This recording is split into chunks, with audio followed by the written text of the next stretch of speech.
when a person says I, what follows of the I? You know, as I told you the other day, Raman Maharshi used to say, and it's rightly so, the first thought that arises in your mind is the I. And from the I, all other thoughts, you know, arises. I, which is my clothes, my house, my car, my money, my bank balance, my beauty, my body, my mother, my father, everything follows.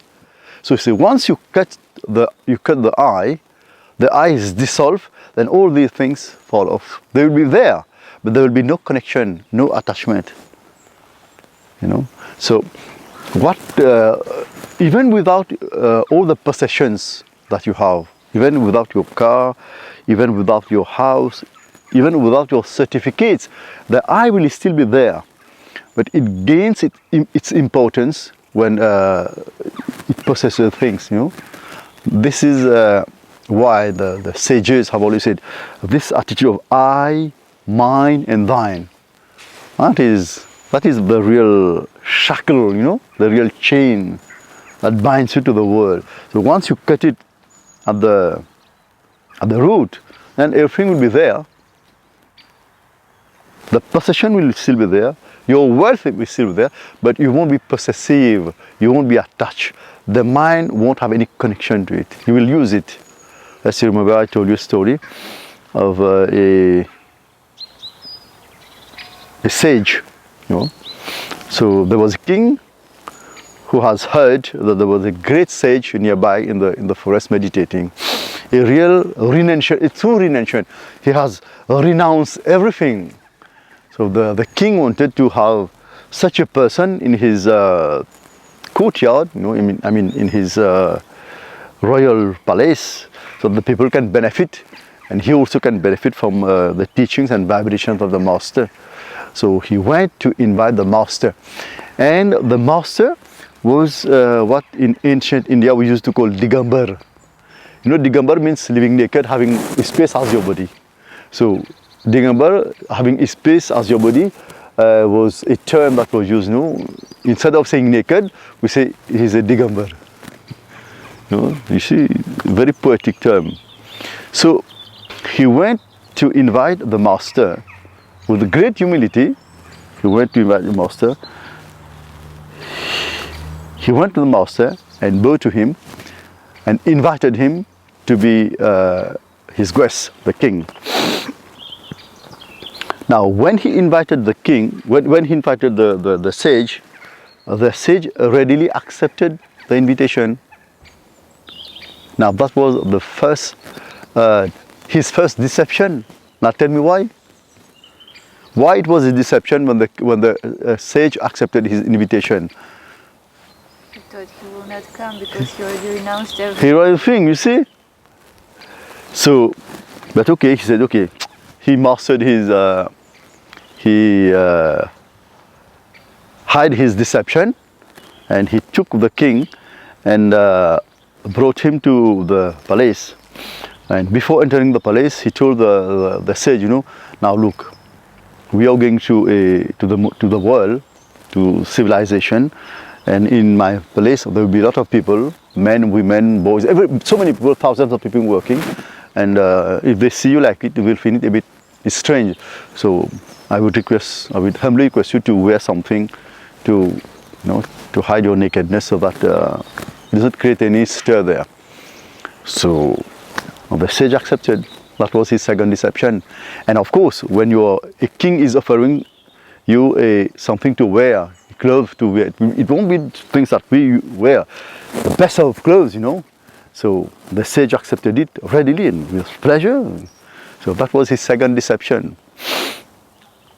Once in the place, he was given the best suit, you know, the best room with all the facilities, you know, and so many people at his service. So he accepted all these with, you know, naturally, spontaneously, and he was enjoying all the, you know, the facilities and all the beauty and everything of the palace, you know. So he was enjoying. The king, you know, was that was really great deception. He started to think about what he has heard on the sage, you know, that he was a great renunciant, he was this and that. Now, days went by like this, and the sage was enjoying the life of the palace as would the king. The king used to enjoy, he was enjoying the same way. He was getting the best of food, drink, you know, beautiful girls, and so many things around. He was visiting all the places on horseback and all things. So the king inside was disturbed. He was greatly disturbed, you know, because he was thinking, I thought, you know, I have brought a renunciant here, you know, he will live like a renunciant, and you know, he will be here giving us some lectures, some wisdom, you know, so that we can also put into practice and all that. But here, I see he's not a renunciant. He doesn't seem to be a renunciant. He seemed to be an enjoyer, you know. He seemed to be just like me and everyone. One day, while he was in the swimming pool with many people, girls and women, the king couldn't hold back his how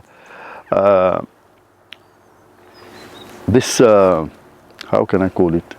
Not curiosity, but he wanted at all costs to ask the question, what is the difference between me and you? No, he was boiling inside, you know.